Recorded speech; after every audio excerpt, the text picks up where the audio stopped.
frio pra caralho. Eu acho que deve estar uns 9 graus e tá muito frio. Então, eu tô enrolando pra gravar isso aqui já tem um tempo. E acordei, sei lá, iluminada. Motivação.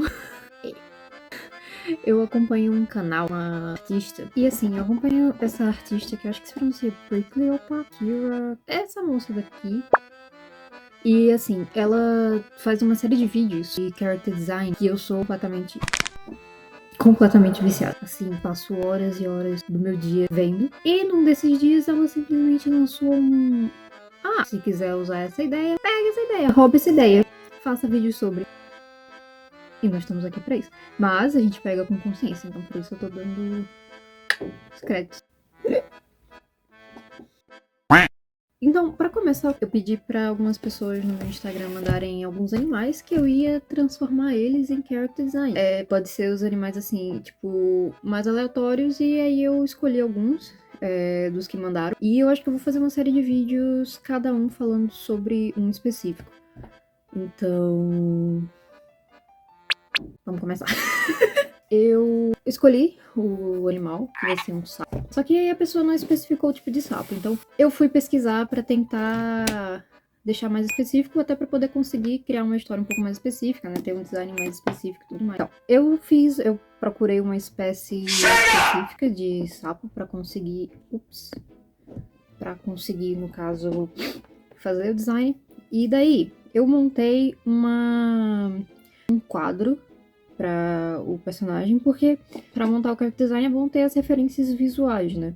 Então, só no Canva, criei, tipo, é só colocar quadro em branco, se não me engano. Basicamente um arquivo que não vai ter um limite de dimensões, então você consegue utilizar, assim, sabe, amplamente as coisas. Então, o tipo de sapo que eu achei foi esse daqui.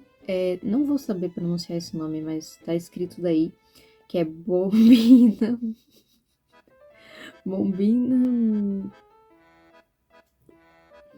E daí tem as fotos de referência, né? Porque eu queria algo que remetesse realmente à espécie.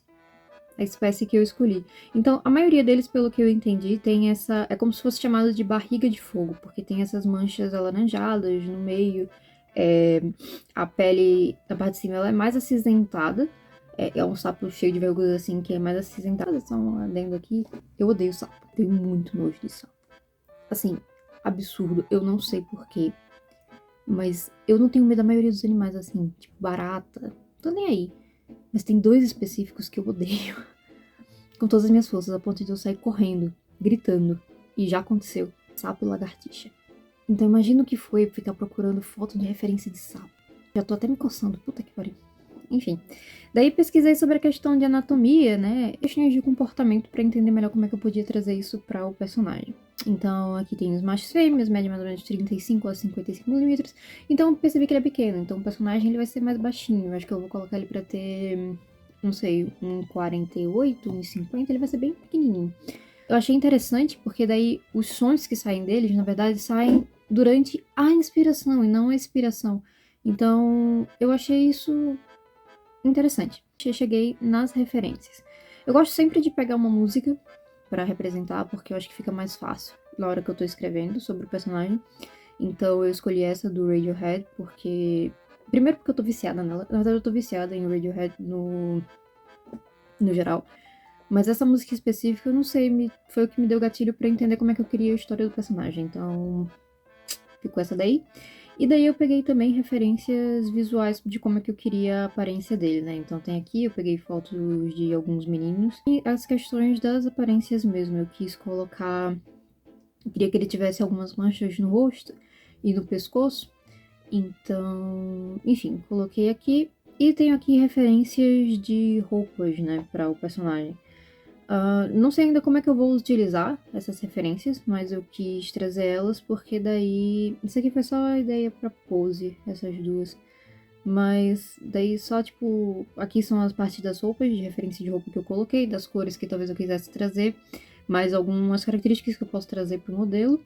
E aqui tem as fotos de referência da história dele, que me ajudou também a ir montando, né? Então não é um quadro muito grande. não foi difícil de fazer, a maioria dessas referências eu consegui encontrar no Pinterest, é só pesquisar mais ou menos. É o que você quer e que você vai, à medida que você vai vendo as referências visuais, você já vai montando o que você quer. Então, é isso. Esse aqui foi o quadro que eu consegui encontrar. Então, vamos lá. Montar o personagem e ver o que sai. Sabe, eu acho que pra deixar o processo menos penoso, às vezes vale a pena você só começar a rabiscar umas coisas meio tortas, sabe? Meio sem compromisso mesmo, num papel, qualquer material assim que você tenha fácil acesso. E só ir fazendo, sabe? Pra não perder tanto tempo, assim. Tipo, só pra você botar a ideia realmente no papel, sabe? Entender mais ou menos como é que você quer as coisas, onde você quer que fique cada peça da roupa, sabe? Então, só fazer rascunhos tortos, como você pode ver aí, tá tipo tudo torto, tudo errado, mas assim, pelo menos me ajudou a ter uma visão melhor de como que eu queria as roupas pro personagem, sabe? Como que eu queria montar tudo. Então eu só fui fazendo alguns rascunhos. Provavelmente quando passar pro digital eu vou mudar muita coisa ainda, mas pelo menos eu tive uma visão um pouco melhor de como que eu queria fazer, sabe? Então é isso, vai fazendo esboço, vai fazendo sketch assim mesmo, completamente aleatório. Meu pai do céu, a anatomia tá toda errada nesse negócio. Mas a gente ignora, né? Não é pra prestar tanta atenção nisso. Às vezes eu sou um pouco hipócrita. Mas assim, nunca disse que não era também, né? Então daí, nossa, meu pai do céu, que mão feia do caralho.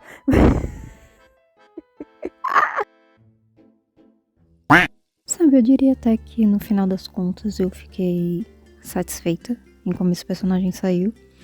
É claro que foi porque um mês tentando gravar esse vídeo, então assim, talvez, assim, só talvez eu esteja coringando. Talvez, isso é uma possibilidade.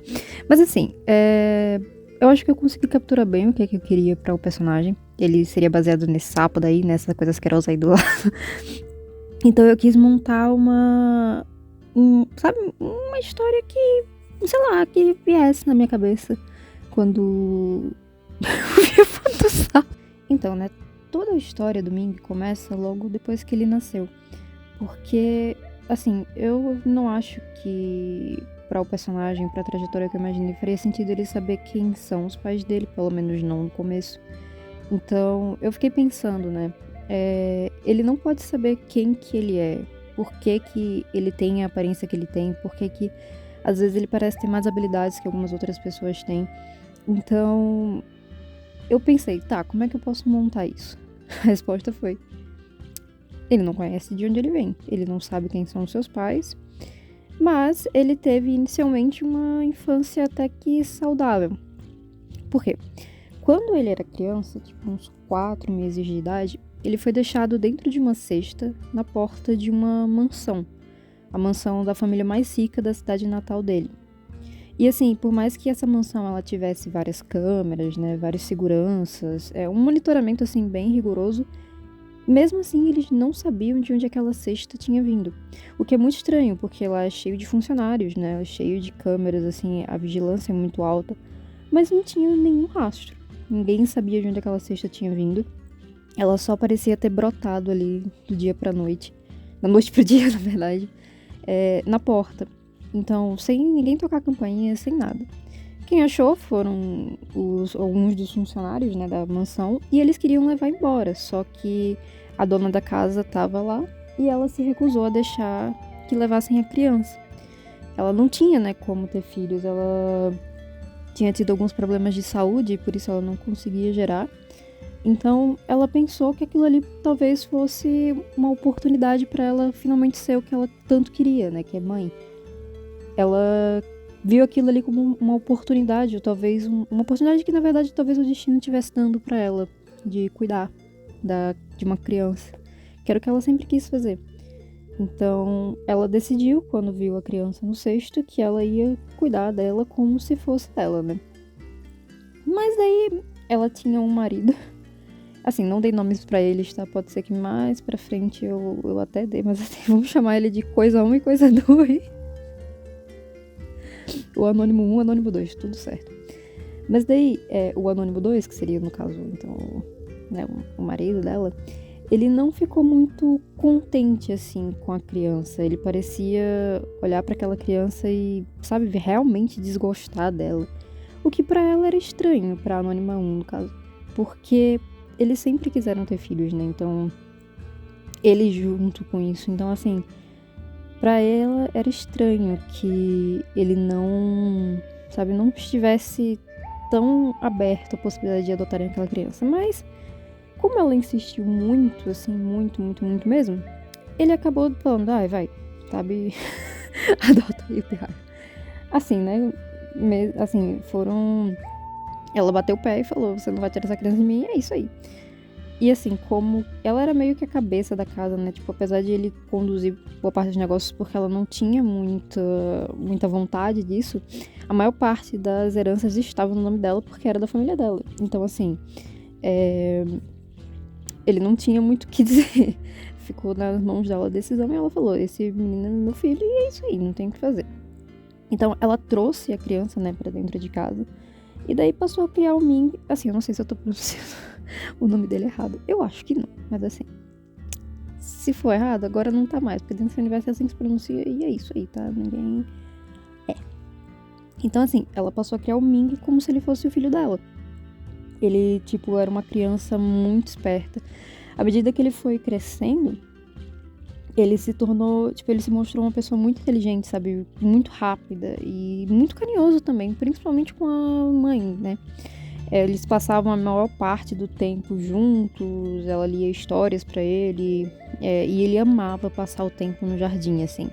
Ele gostava muito de mexer com terra, com plantas, e por mais que ele também adorasse a ideia de nadar, ele também tinha medo, porque a água sempre atraía muito ele ficava muito perto da água, porque ele achava meio hipnotizante, só que ao mesmo tempo que ele achava hipnotizante, ele sentia lá dentro dele que talvez não entrar naquela água fosse um caminho sem volta, que entrar embaixo da água meio que, sabe, nadar assim, poderia ser um caminho sem volta mesmo, então ele não se atrevia a aprender a nadar, mesmo que a mãe ficasse falando, nossa, mas aqui tem tanta água, né? Tipo, às vezes é importante você aprender a nadar, sabe? É importante, você vai se divertir. Ele não tinha interesse, ele na verdade tinha medo e evitava chegar perto.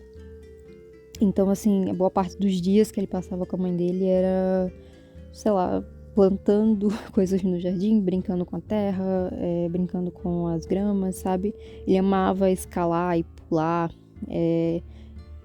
assim, ele só amava se movimentar. Era uma coisa que ele gostava bastante. E assim, os dias de domingo eles eram tranquilos, né? Principalmente porque o pai dele ficava viajando muito a trabalho. E assim, ele não sabia que ele era adotado, né? Pelo menos por até uma certa época. Mas daí, quando ele foi crescendo, o padrasto, né? Que depois ele descobriu que era padrasto. Não era padrasto exatamente, mas enfim. É que ele não se considerava pai do Ming, né? Então, eu não sei se eu diria que ele era pai, mas o Ming via ele como pai, então eu vou chamar de pai. Eu falo padrasto porque a mãe considerava como mãe, mas enfim. Principalmente daí, né? Quando ele cresceu, ele começou a falar abertamente que o Ming era adotado, que ele não pertencia à família e tudo mais, e a mãe sempre brigava com o cara. Sempre brigava com ele, falava pra ele não fazer esse tipo de coisa pra criança, e que ele era sim filho dela. Enfim. E daí, né, meio que ficou óbvio, todo mundo ali, todos os funcionários e até o próprio Ming também sabia que aquele homem odiava ele. Mesmo que não tivesse um motivo tão aparente assim, né? Ele não conseguia nem ficar mais de 5 minutos próximo dele, e por isso que ele realmente passou a viajar com muito mais frequência. E, na verdade, isso era meio que um alívio pra todo mundo, né? Porque quase ninguém ali gostava dele. Pouquíssimas pessoas ali toleravam muito a presença dele, porque ele era um cara muito difícil. Eu diria que talvez só a mão direita dele, assim, na casa, né? Que, querendo ou não, passou a viajar com ele também, que era, tipo, assistente dele. E a própria esposa, que aturavam ele mesmo e até que gostavam dele, porque de resto, ninguém. Então, assim, os dias eram bem tranquilos, eram sempre nessa rotina de ficar juntos. Então, ele usava essas roupas que eram, assim, eram roupas consideradas como roupas chiques, né, nessa cidade onde ele morava. A estampa era uma estampa muito presente nas cores usadas pela família mesmo dele. Então, assim, ele sempre... E ele gostava dessas roupas mais leves, sabe? Mais folgadas. Porque o clima lá não era exatamente frio, mas também não era quente, quente, sabe? Então era como se fosse um clima mais úmido. Então ele precisava usar casaco, esse tipo de coisa. Só que eram roupas mais leves que não empatavam, impediam ele de brincar, né? De conseguir correr, pular, escalar. E no pescoço ele sempre usava o anel, né? Que foi o anel que chegou com ele, que era um lembrete. Quando ele descobriu que era adotado. E porque o pai, né, o Salafrário ficou falando, esfregando na cara dele isso, ele ficou muito mal. Então a mãe, principalmente porque ele não tinha a menor ideia de onde ele vinha. Então a mãe dele entregou esse anel pra ele, mostrou porque falou que tava esperando ele ficar maior pra poder contar direitinho essa história pra ele. Mas agora que ele também, né, descobriu dessa forma, ela entrega o anel pra ele, coloca num colar, porque a mão dele é muito pequena ainda pra usar o anel. Na verdade, ela mostra o anel pra ele e ele decide que ele quer usar o anel, só que a mão dele é muito pequena, então ela coloca na corrente de um colar que pertencia a ela, no pescoço dele, com esse anel, pra que ele sempre lembrasse que pelo menos tinha uma pista de onde ele vinha, mesmo que ele não soubesse, né, ao certo o que aquilo poderia significar, mas ela falou que ela nunca negou quem ele era, principalmente por isso que ela respeitou o nome que tinha no anel e colocou esse nome nele, porque ela não apaga. Por mais que ela se considere a mãe dele, ela não apaga de onde ele possa ter vindo, né? E se ele, caso algum dia queira ir atrás, ela estaria do lado dele ali pra ajudar. Então, esse anel é muito importante pro Ming, por isso que ele, quando criança, usava o tempo todo no colar, sabe? No pescoço. O tempo inteiro. Então, tá. Só que daí, com o passar do tempo, a mãe do Ming, ela meio que começou a adoecer. O corpo dela, ela começou a ficar cada vez mais fraco, sabe? Tinha momentos em que ela tinha umas dores de cabeça bem anormais, assim, bem fortes, que muitas vezes faziam ela gritar durante o sono. Então, o Ming, várias vezes, ele gostava de dormir com a mãe, várias vezes ele acordava no meio da noite, ou no próprio quarto mesmo, acordava no meio da noite ouvindo a mãe gritar por causa das dores de cabeça que ela estava sentindo. E também a pele dela parecia que estava se deteriorando, sabe? E isso foi piorando. E à medida que isso ia acontecendo, manchas pareciam surgir na pele do Ming. Começaram com umas manchas aleatórias e os funcionários da casa começaram a ficar com medo, né? De que o menino tivesse adoecido também junto com a mãe. E que os dois tivessem pego isso em algum lugar. E que isso, o menino logo ia mostrar os sintomas que a mãe estava mostrando também. Então, eles ficaram bem preocupados. Principalmente a mãe ficou bem preocupada que o menino também estivesse doente. Só que assim, quando as manchas começaram a se tornar permanentes e padronizadas, e mesmo assim o Ming não aparentava estar doente, começaram a surgir alguns rumores na casa de que talvez ele estivesse adoecendo a mãe dele, né? O pai, entre muitas aspas dele, ele voltou de uma viagem de trabalho assim que soube o que estava acontecendo. E assim, é claro que ele fez questão de reforçar a teoria, né, de que o menino estaria sendo responsável pelo que estava acontecendo com a mãe dele. E a mãe tentou tirar isso da cabeça do menino, né? Ela disse pra ele que não era o culpado, mas daí a doença dela só piorava e parecia sempre piorar, principalmente depois que ele ia visitar ela. Então, ele começou a não querer mais frequentar o quarto dela, mas ele sentia muita falta dela. Até que tem uma noite que ela chama ele pra conversar, porque ela tá sentindo que são os últimos momentos dela e ela quer ver o filho dela, né? E ela precisa falar alguma coisa pra ele. Só que quando ele chega lá, ela tá muito fraca. Muito, muito fraca. E a única coisa que ela tem, que ela consegue dizer é o começo de uma frase que ele não consegue entender direito o que é.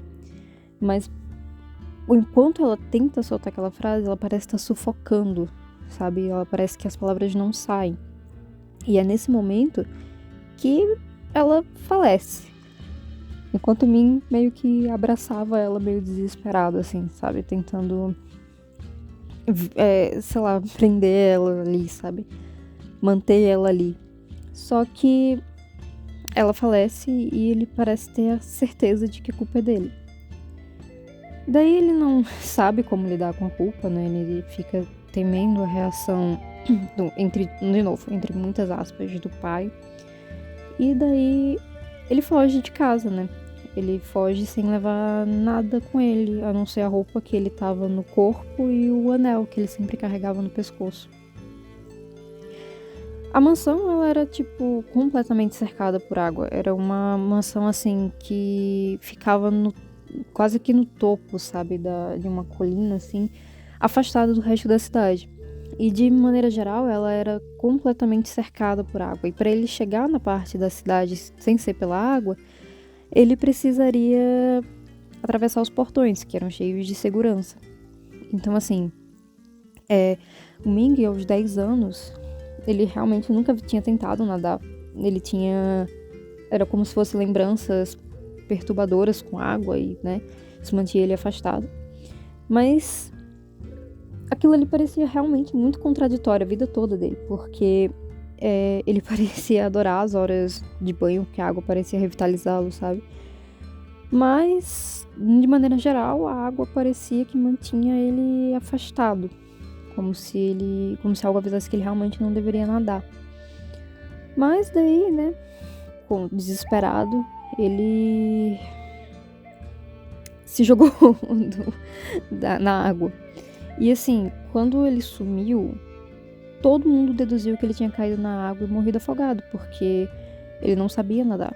E mesmo que o corpo dele nunca tivesse sido encontrado, a água ela estava muito agitada nesse dia. Então, o Anônimo 2, ele não fez muito para que encontrasse o corpo do menino, né? Dizendo que assim seria melhor, pois todos podiam adoecer ao redor dele. O Ming conseguiu sobreviver e nadou o máximo que podia.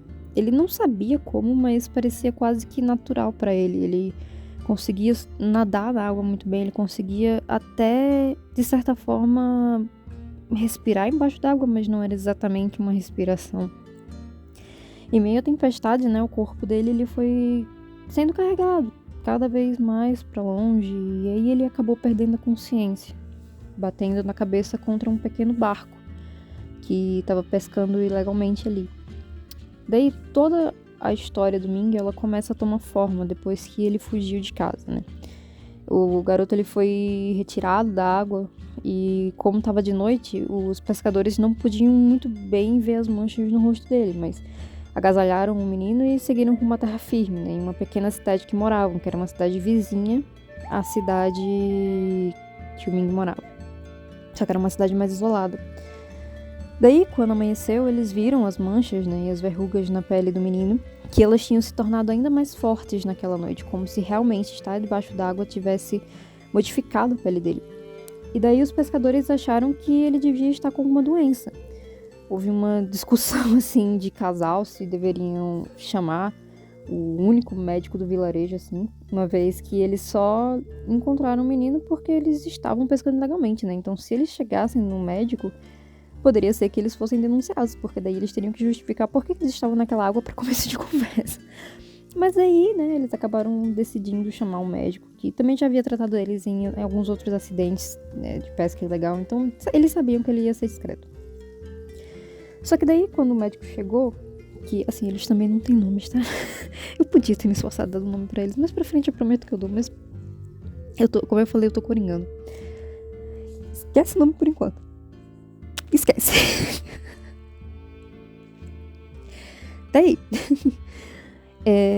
ao chegar o médico, ele isolou, né, o menino, o Ming, e tentou cuidar dele. Mas daí o Ming, ele tinha apenas lapsos de consciência do que estava acontecendo ao seu redor.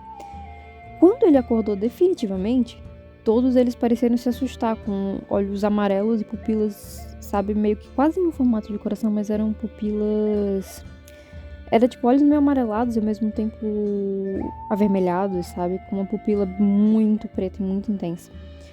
E daí ele próprio entrou em pânico quando ele viu a própria aparência dele no espelho, né, porque ela tinha mudado radicalmente da noite pro dia. E daí, né, os dias foram passando, o Ming tentou fugir com medo de contaminar aquelas pessoas, mas daí o casal meio que impediu as tentativas, né, já meio que esperavam que ele fizesse isso.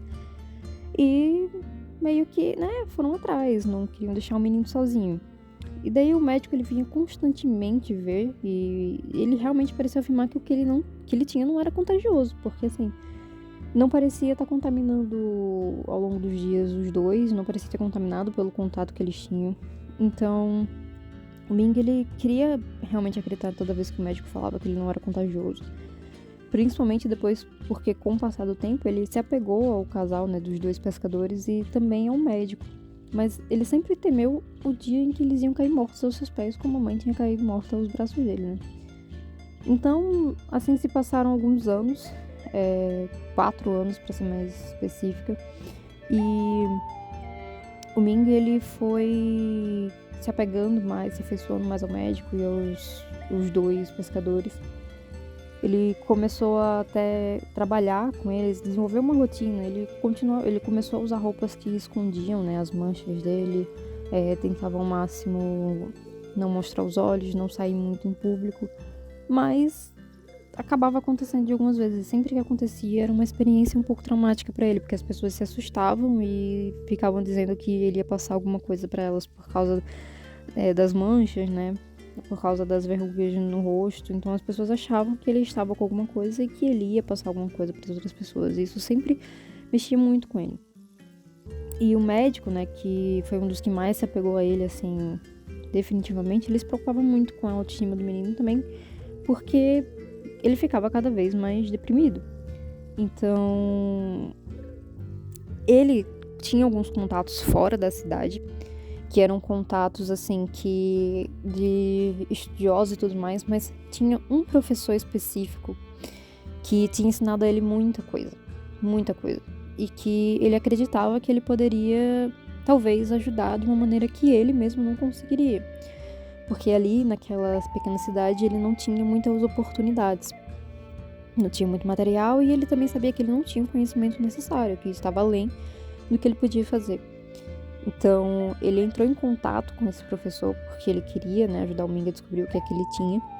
E aquele homem era o médico mais capaz que ele conhecia. Só que esse homem, ele meio que enganou o Ming, enganou o médico também, enganou todo mundo. Porque ele disse que iria apenas consultá-lo e foi até o vilarejo, né? Ele sabia que existiam pessoas pelo mundo com as características como a do Ming. Não necessariamente características iguais do Ming. Na verdade, ele nunca tinha encontrado uma pessoa com as características do Ming em si. Mas ele sabia que existiam pessoas que demonstravam alguns poderes. Então, quando ele foi fazer essas consultas, ele começou a observar o Ming. Ele tinha capacidades, assim, de escalada, rapidez, saltos, assim, um pouco, não tão bem treinados, mas ele acreditava que com o treinamento certo ele poderia desenvolver. E ele sabia que ele era uma dessas pessoas que tinham, sabe, características especiais, por mais que ele não soubesse quais eram as de Ming, ele sabia que ele era uma dessas pessoas. E ele viu ali uma oportunidade para algo que ele estava desenvolvendo, que eu vou trazer mais pra frente, porque ele também é um dos personagens que eu vou trazer aqui. Mas, enfim, ele sabia que ele poderia acabar usando o Ming de alguma forma. Então, assim, quando ele confirmou que o Ming realmente tinha grandíssimas chances de ser o que ele estava procurando, ele enganou o Ming.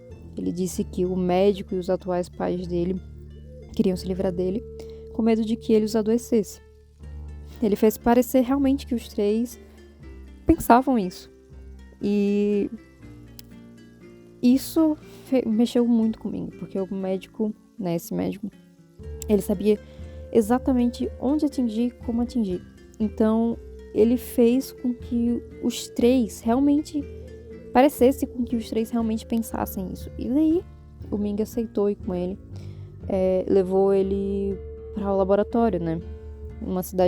Para um laboratório particular dele, numa cidade muito longe, sem que os pais e o médico realmente soubessem. Ele levou ele assim, do nada, sem deixar rastros. Então, toda a vida do Ming aqui, ela realmente começa a mudar, porque ele era uma criança que já se achava uma criança diferente, né? Ele parecia que ele não se encaixava, parecia que as pessoas sempre tinham medo dele. E por mais que ele tenha tido algumas figuras, duas figuras paternas, né, que foram o casal lá dos pescadores, ou então tipo uma figura materna, que foi a moça com quem ele cresceu, ele ainda assim parecia que ele só machucava essas pessoas, no ponto de vista dele, que ele contaminava essas pessoas e deixava elas doentes. Então ele ficou com medo, né, também de deixar o médico, só que o médico era como ele. O médico tinha características não iguais às dele, mas características que também se destacavam. E isso fez com que o Ming começasse a confiar um pouco mais, sabe, nele, porque talvez ele tivesse algumas respostas. E de fato ele tinha. Ele mostrou pro Ming que muitas pessoas espalhadas pelo mundo também tinham características como essas. Só que, por mais que o Ming inicialmente tenha visto isso com um olhar de esperança, o médico foi rápido em mostrar pra ele e convencer ele de que as coisas não eram assim. De que, na verdade, ele estaria condenado a sempre ser excluído se ele permitisse.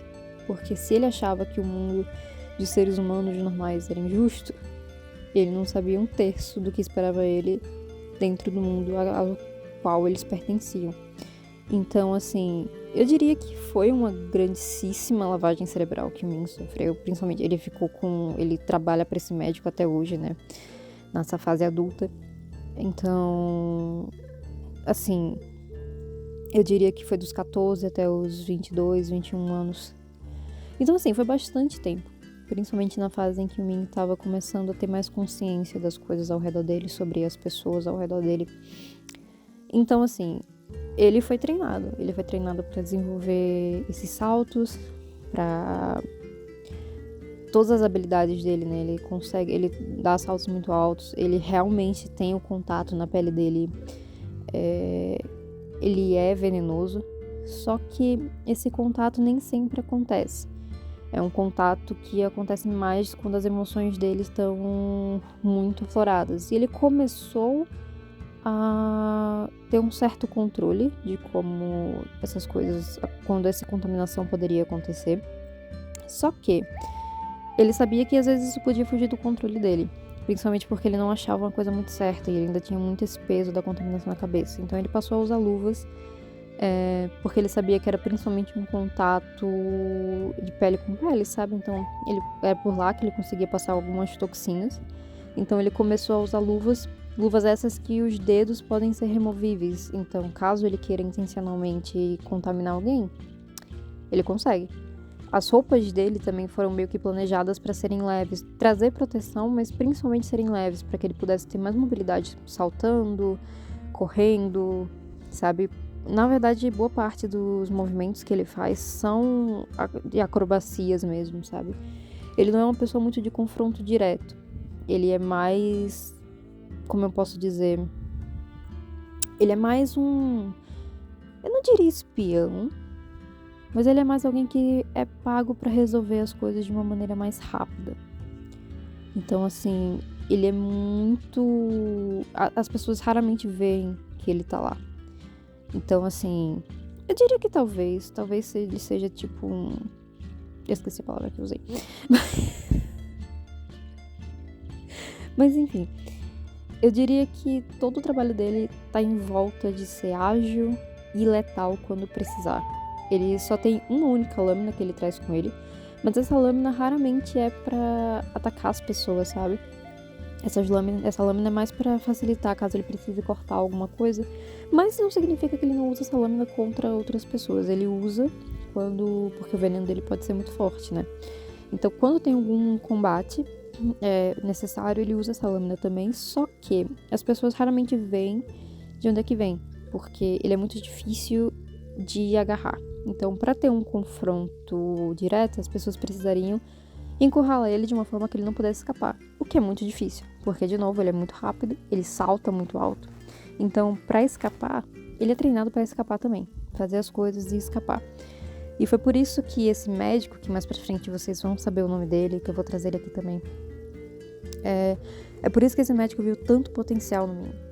Porque o Ming aprendia muito rápido, mas... E também tinha habilidades muito úteis. E principalmente se sentia tão deslocado quanto ele. Então, eu diria que esse médico pode até ter começado a ver o Ming realmente como um filho.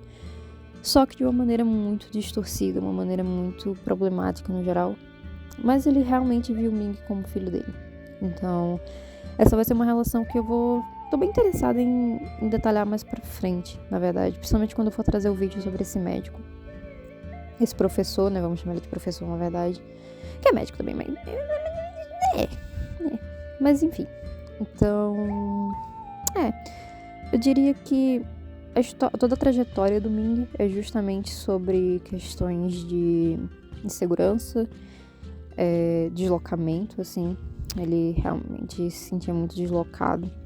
E toda a trajetória dele é um desenvolvimento para uma pessoa silenciosa, isolada, que se sente deslocada do mundo e que se sente perigosa para as outras pessoas ao redor.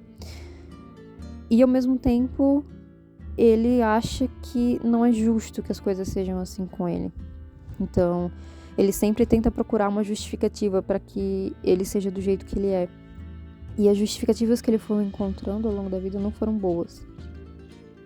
Porque foram justificativas que falaram que pessoas como ele tinham sido, sabe, tipo, eliminadas justamente porque elas eram vistas como perigosas, o que fez ele pensar que talvez a família dele tenha deixado ele pra trás justamente por isso. Então, meio que uma sensação, eu diria que uma necessidade, assim, de se vingar meio que cresceu bastante nele e que foi muito alimentada por esse professor, né? Porque ele próprio tem as suas vontades de vingança. Então... eu diria que o Ming, ele tem uma personalidade um pouco mais amargurada. Ele não tem expressões muito felizes como ele tinha quando era criança. Ele também não... Ele, na verdade, ele não tem expressões. Ele foi moldado pra realmente fazer o que era preciso fazer e se defenderem nessa guerra que tá só pra começar. Então é isso. Esse aí é o Ming. Eu procurei trazer as cores, né, baseadas nesse sapo que eu mostrei pra vocês. Acabou que as referências visuais que eu fiz, elas saíram, né, bastante do que eu tinha planejado, mas sinceramente, tudo bem. Aquilo ali era só uma base. Eu acho que quando você vai desenvolvendo mais o personagem, mais você vai, sabe, entendendo como é que as coisas se encaixam melhor pra ele. Nem sempre a visão inicial que você ia ter vai se encaixar perfeitamente. Então, assim, normal, não se preocupa tanto com isso. Mas, sinceramente, eu gostei do resultado dele. Eu gostei de como as roupas ficaram. Se você ver bem direitinho, as roupas, elas ficaram moldadas pra, sabe, serem eficazes do jeito que... pro trabalho que ele faz. Então, são armaduras leves, que ainda protegem ele contra ataques, mas não impedem ele de conseguir se movimentar, que é o principal foco dele. A lâmina, ela fica escondida, mas também de fácil alcance. Ele tem botas pra escalar, e esse óculos na cara dele é um óculos que é tanto adaptado pra visão noturna como visão normal, e ele funciona quase como um binóculo. Então, girando essas hastezinhas assim, tem uma arte que eu montei pra esses óculos, eu vou deixar visível na tela, ou não, porque pode ser que ela não esteja pronta, mas enfim, ela funciona como um binóculo, então você consegue girar pra ver mais de perto, ver mais de longe também. E as luvas, como eu falei, elas têm esses dedos removíveis, né? Para o caso do contágio, se necessário. Então, eu diria que é isso. Esse é o primeiro personagem baseado em um animal que eu fiz. E eu espero que vocês tenham gostado do vídeo. Eu vou abrir na minha caixinha de perguntas do Instagram novamente para qual que pode ser o próximo animal. Então, se você quiser participar, só seguir lá e mandar sua resposta. E é isso. Eu coringuei. Se você ver bem, eu desisti de fazer uma ilustração muito elaborada, que era o que eu tava querendo fazer. Porque, assim, tem que conciliar trabalho com mais trabalho, porque eu não trabalho com desenho o tempo todo, né? Então, é muito cansativo. Então, assim, era isso. Esse vídeo não saía. Então eu peço perdão, mais pra frente eu posso tentar trazer uma ilustração mais elaborada comigo, mas enfim, É isso. Character design pronto. Feito. E até o próximo.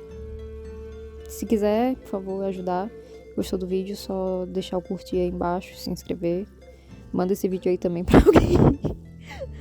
E é isso. Eu diria. Tá bom, já tô falando demais, daqui a pouco eu fico sem voz. Tchau, tchau. Explosão.